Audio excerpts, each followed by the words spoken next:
அஸ்ஸலாமு அலைக்கும், welcome to சஸ் kitchen. இன்றைக்கி நம்ம ஒரு முறுக்கு ரெசிபி தான் பார்க்க போகிறோம். அவல் முறுக்கு தான் பார்க்க போகிறோம். இந்த அவல் முறுக்கு பார்த்திங்கன்னா ஒரு அரை மணி நேரத்தில் செஞ்சு முடிச்சிடலாம். ரொம்பவே சூப்பராக இருக்குங்க. செம்ம கிறிஸ்பாக இருக்கும், செம்ம டேஸ்ட்டாக இருக்கும்.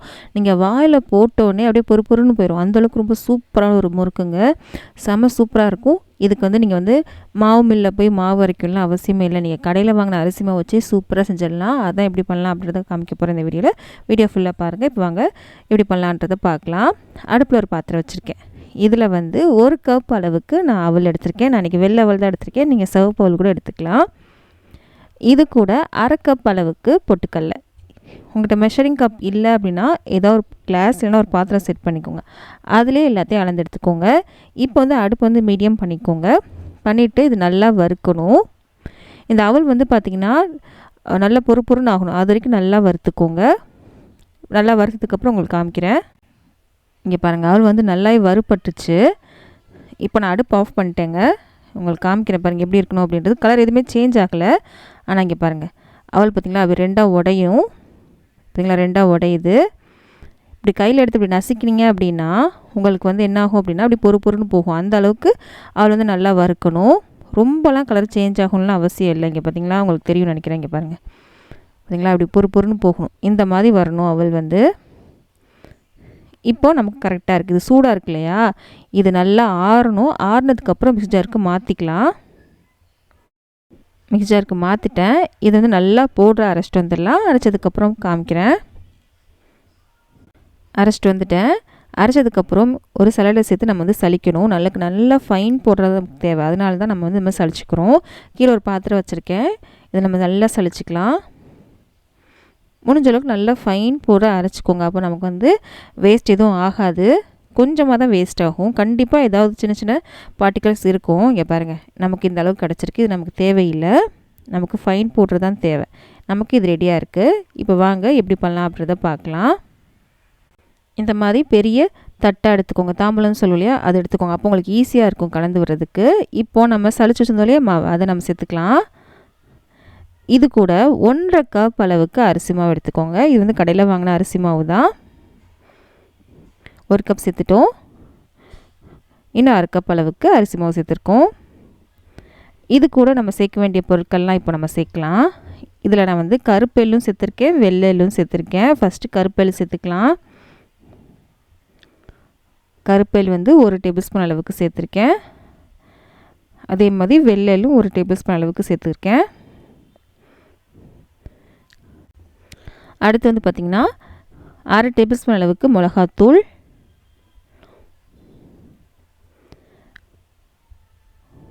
கொஞ்சமாக மஞ்சத்தூள் கலருக்காக, 1 டீஸ்பூன் அளவுக்கு தான் மஞ்சத்தூள் எடுத்திருக்கேன். இதோட ஒரு 1/2 டேபிள் ஸ்பூன் அளவுக்கு பெருங்காயத்தூள், தேவையான அளவு உப்பு, இதெல்லாம் சேர்த்து நல்லா கலந்து விட்டுடலாம். நம்ம எல்லாம் ஒன்று சேர நல்லா கலந்து விட்டுடலாம். நல்லா கலந்து விட்டாச்சு. இப்போ நெய் சேர்க்கணும். நான் இன்றைக்கி எடுத்துருக்க நெய் பார்த்திங்கன்னா நல்லா கெட்டியாக இருக்குது. அதுக்காக தடுக்காப்பு மேலே சேர்த்து சூடு பண்ணிவிட்டு இதில் நம்ம சேர்க்க போகிறோம். நான் எடுத்துருக்க நெய் நல்லா கெட்டியாக இருக்குது. வீட்டில் செஞ்ச நெய் அப்படின்றாலும் நல்லா கெட்டியாகவே இருக்குது. இங்கே பாருங்கள், நல்லா திக்காக இருக்குது பாருங்கள். இந்த அளவுக்கு இருக்குன்றதுனால நான் இன்றைக்கி 3 டேபிள் ஸ்பூன் அளவுக்கு எடுத்திருக்கேன். கொஞ்சம் தண்ணி மாதிரி இருக்கு இல்லையா, லூஸாக இருக்க நெய் அப்படின்னா ஒரு 5 டேபிள் ஸ்பூன் அளவுக்கு நீங்கள் நெய் எடுத்துக்கோங்க. இது ஊற்றினதுக்கப்புறம் பார்த்திங்கன்னா ஒரு 5 டேபிள் ஸ்பூன் வரும். 3 டேபிள் ஸ்பூன் சேர்த்துருக்கேன். இது நல்லா சூடு பண்ணிட்டு எடுத்துகிட்டு வந்துடலாம். இப்போ நான் சூடு பண்ணிட்டேன். இதை நம்ம சேர்த்துடலாம். நெய் இல்லைனா பட்ரு, ரெண்டில் ஏதாச்சும் ஒன்று எடுத்துக்கோங்க. நெய் எடுத்திங்கன்னா நல்லா வாசனையாக இருக்கும். இது நல்லா கலந்து விட்டுங்க. நெய் வந்து எல்லா மாவுலேயும் இருக்க மாதிரி நல்லா கலந்துடணும். அது ரொம்ப முக்கியம். நெய் வந்து எல்லா இடத்துலையும் இருக்கணும். அப்போ தான் உங்களுக்கு வந்து நல்ல வாசனையாகவும் இருக்கும். ரொம்ப நாள் வரைக்கும் ஸ்டோர் பண்ணவும் முடியும். நமக்கு இப்படி கை வச்சு நம்ம நல்லா கலந்து விட்டுடலாம். நல்லா கலந்து விட்டாச்சு. இப்போது நெய் வந்து கரெக்டாக இருக்கான்றது செக் பண்ண போகிறோம். அது எப்படி செக் பண்ணலாம் அப்படின்றத பார்க்கலாம். அப்படி எடுத்து இப்படி பிடிச்சிங்க அப்படின்னா எல்லாம் ஒன்று சேர்ந்துக்கணும். இப்படி தூளாக ஆகக்கூடாது. இப்படி கட்டியாக பிடிச்சிங்க அப்படின்னா அப்படியே நிற்கணும். இந்த மாதிரி இருந்துச்சு அப்படின்னா உங்களுக்கு வந்து நெய் கரெக்டாக இருக்குன்னு அர்த்தம். அப்படியே பிடிக்கவே வரல, உதிரியாக போகுது அப்படின்னா நெய் பத்தில் இன்னும் கொஞ்சம் சேர்க்குற மாதிரி இருக்கணும். இப்போது இது வந்து நம்ம வந்து பச்சை தண்ணியில் பிசையக்கூடாது, சுடு தண்ணியில் தான் பிசையணும். நாளைக்கு 1.5 கிளாஸ் அளவுக்கு சுடு தண்ணி வந்து சூடு பண்ணி எடுத்திருக்கேன். நான் தண்ணியோட அளவு வந்து சொல்லலை, ஏன்னா ஒவ்வொரு மாவும் ஒவ்வொரு மாதிரி தண்ணி எடுக்கும். கொஞ்சம் கொஞ்சமாக தண்ணி சேர்த்து முறுக்கு மாவு மாதிரி பிசைஞ்சு எடுத்துக்கோங்க. இப்படி கொஞ்சம் கொஞ்சமாக தண்ணி சேர்த்து நம்ம வந்து பிசைஞ்சு எடுத்துக்கலாம். மாவு வந்து நல்லா பிசைஞ்சதுக்கப்புறம் உங்களுக்கு காமிக்கிறேன். பிசைஞ்சு எடுத்தாச்சு. மாவு பாருங்கள் நல்லாவே சாஃப்டாக இருக்குது. இந்த அளவுக்கு நல்லா சாஃப்டாக இருக்கணும் மாவு வந்து. பாருங்கள் எவ்வளோ சாஃப்டாக இருக்குன்னு பாருங்கள். இந்த மாதிரி தான் இருக்கணும். இந்த மாவு வந்து காஞ்சி போகக்கூடாது அப்படின்றதுக்காக நான் இன்றைக்கி ஒரு கிச்சன் டவல் வச்சு நான் வந்து மூடி வச்சுக்கிறேன். கண்டிப்பாக ஏதாவது டவல் வச்சு மூடி வச்சுக்கோங்க. இப்போ நம்ம அச்சு பார்க்கலாம். நான் இன்றைக்கி ஸ்டார் அச்சு எடுத்திருக்கேன். இப்போ உங்களுக்கு காமிக்கிறேன் பாருங்கள். இந்த அச்சு தான் இன்றைக்கி எடுத்திருக்கேன். இந்த அச்சு தான் எடுக்கணும்னு இல்லை, உங்களுக்கு எந்த முறுக்கு அச்சு வேணாலும் நீங்கள் எடுத்துக்கலாம். நான் இன்றைக்கி டேரெக்டாகவே எண்ணெயில் புழிஞ்சு எடுக்க போகிறேன். நீங்கள் அப்படி சேர்க்க விருப்பம் இல்லைனா நீங்கள் வந்து தட்டிலையோ இல்லை கரண்டிலையோ நம்ம முறுக்கெலாம் எப்படி புளிவோம் அதே மாதிரி புழிஞ்சிட்டு கூட நீங்கள் எண்ணெயில் சேர்த்து பொரிச்சு எடுக்கலாம். நான் இன்றைக்கி அப்படியே டேரெக்டாகவே எண்ணெயில் பொரிச்சு எடுக்க போகிறேன். மிச்சம் இருக்க மாவை அப்படி மூடி வச்சுட்டு இந்த மாவை நம்ம முறுக்கு அச்சில் சேர்த்துடலாம். முறுக்கு அச்சில் சேர்த்தாச்சு. இப்போது கடாயில் எண்ணெய் சூடு பண்ண வச்சுட்டேன். எண்ணெயும் சூடாகிடுச்சு. பொரிக்க ஆரம்பிச்சிடலாம். நான் சொன்ன மாதிரி டேரெக்டாகவே எண்ணெயில் சேர்த்து நான் பொரிக்க போகிறேன். இப்படி சேர்க்க உங்களுக்கு பயமாக இருந்துச்சு அப்படின்னா நீங்கள் தட்டிலையோ இல்லையோ கரண்டிலையோ புழிஞ்சிட்டு நீங்கள் வந்து சேர்த்துக்கோங்க.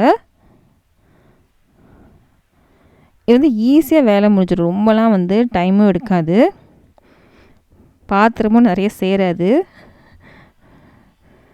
இங்கே பாருங்கள் நான் வந்து சேர்த்துட்டேன். அடுப்பு வந்து மீடியமில் இருக்குங்க. இது நல்லா பொரியணும், கொஞ்சம் டைம் எடுக்கும். நுரையெல்லாம் அடங்கினதுக்கப்புறம் நம்ம இதை எடுத்துடலாம். நல்லாவே பொரிஞ்சு வந்துருச்சு. இங்கே பாருங்கள் சூப்பராகவே வந்துருச்சு. இதை எடுத்துடலாம். கண்டிப்பாக ட்ரை பண்ணுங்கள், ரொம்பவே சூப்பராக இருக்குங்க. கண்டிப்பாக செஞ்சு பார்த்துட்டு எப்படி இருக்குன்னு சொல்லுங்கள். இப்படி எல்லாத்தையும் நம்ம புழிஞ்சு எடுத்துடலாம். நீங்கள் இது தீபாவளி கூட ட்ரை பண்ணலாம். ரொம்பவே சூப்பராக ஒரு முறுக்குங்க. இன்ஸ்டண்ட்டாக செஞ்சிடலாம். ஒரு அரை மணி நேரத்துக்குள்ளேயே நீங்கள் வந்து செஞ்சு முடிச்சிடலாம் முறுக்கை வந்து. இதுக்கு வந்து மாவு மில்ல போய் மாவு அரைக்கணும் அந்த மாதிரிலாம் எதுவுமே கிடையாது. ஈஸியாக செஞ்சக்கூடிய ஒரு முறுக்கு தான். கண்டிப்பாக ட்ரை பண்ணி பாருங்கள், உங்களுக்கு ரொம்ப பிடிக்கும். இந்த வீடியோ பிடிச்சிச்சுன்னா ப்ளீஸ் லைக் பண்ணுங்கள். லைக் பண்ணால் தான் இந்த வீடியோ வந்து நிறைய பேருக்கு ரெக்கமெண்ட் ஆகும். நிறைய பேர் இன்னும் சப்ஸ்கிரைப் பண்ணாமல் தான் பார்த்துட்ருக்கீங்க. ப்ளீஸ் சப்ஸ்கிரைப் பண்ணுங்கள், அது கொஞ்சம் மோட்டிவேஷனாக இருக்கும். இந்த மாதிரி ரெசிபீஸ்லாம் உங்கள் ஃப்ரெண்ட்ஸ்க்கும் ஃபேமிலிஸ்க்கு யாருக்காவது பிடிக்கும் அப்படின்னா அவங்களுக்கு இந்த வீடியோ ஷேர் பண்ண மறக்காதீங்க. நம்ம அடுத்த வீடியோவில் சந்திக்கலாம்.